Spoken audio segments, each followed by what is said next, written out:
నరసింహ ఏంటి పని? అంటే మా వాళ్ళు ఏదో కంప్లైంట్ ఉందన్నారు సార్. చెప్పు, ప్రాబ్లం నీదా వీళ్ళిద్దరిదా? మా ఇద్దరిది కాదు సార్, మరి దెయ్యాని సార్. దెయ్యానిదా? ఇంతకీ మొగదెయ్యమా ఆడదెయ్యమా? ఆడదెయ్యం సార్. ఎవరావిడే? ఆవిడ కాదు సార్, గేదె సార్. గేదె?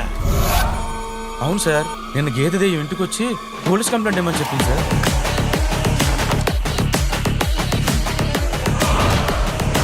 ఇంతకీ ఏ లాంగ్వేజ్ లో చెప్పింది రా గేదె? అంబా అన్నారు సార్. అంబా అందా?